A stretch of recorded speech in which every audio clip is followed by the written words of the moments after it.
में कांग्रेस प्रत्याशी डॉक्टर चरणदास महंत के द्वारा जेठा क्लस्टर की महिलाओं के साथ बैठक लेकर महिलाओं की समस्याओं से रूबरू हुए और सभी महिलाओं से कहा कि आप लोगों से अपील करने आया हूं, आप सभी कांग्रेस के पक्ष में मतदान करें तथा चुनाव के बाद जो मांग है उसे चुनाव के बाद पूरा किया जाएगा। वहीं ग्राम पंचायत सरवानी में जनपद पंचायत शक्ति के सरपंचों के साथ बैठक कर सरपंचों से चर्चा कर भेंट मुलाकात कर समस्याओं से अवगत हुए।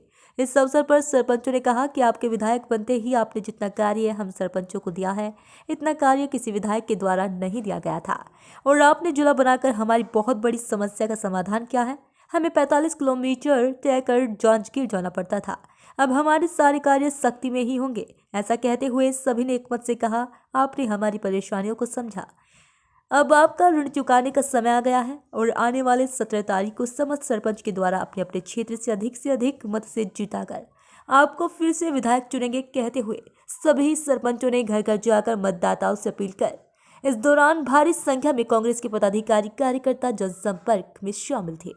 तो जो देख रहा हूँ, सुन रहा हूँ, हमारे सरपंच लोग भी कह रहे हैं कि दिखावे का घोषणा पत्र उनका है। उन्हें नरेंद्र मोदी की गारंटी के नाम से जो यहाँ घोषणा पत्र जारी किया है, वो ऐसा गारंटर है, ऐसी गारंटी है जो ऑलरेडी फेल हो चुकी है। न हमारे बच्चों को 15 लाख उनके खाते में दिया, न उन्हें 2 करोड़ प्रति वर्ष नौकरी दी, न काला धन को वापस लाना का काम जो उन्हें वादा किया था वो किया। अपने ज़माने में 21 रुपये धान की कीमत बोले थे वो नहीं दिए। अपने ज़माने में 2 साल का बोनस बचा के रखे हैं।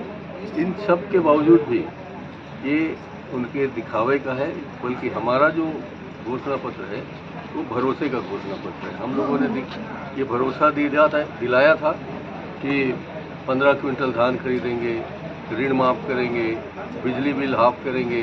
ये सब हमने करके दिखाया और आने वाले समय में भी हम लोग ऋण माफ़ करने जा रहे हैं।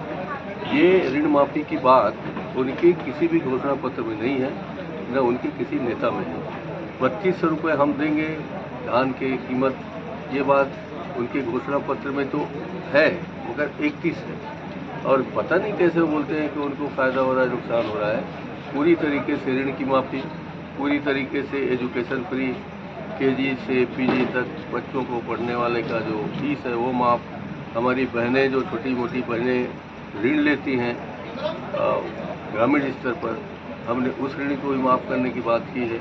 हमने ये भी कहा है कि अगर अब मृत्यु भी होगा तो मृत्यु में जो खर्च होता है उसको सरकार वहन करेगी। इस तरह के जो दिली बातें हैं जो हमने अपने लोगों के लिए की है, वो भारतीय जनता पार्टी के घोषणा पत्र में नहीं है। उनका सिर्फ दिखावे का घोषणा पत्र है, हमारा काम का घोषणा पत्र है और भरोसे का घोषणा पत्र है।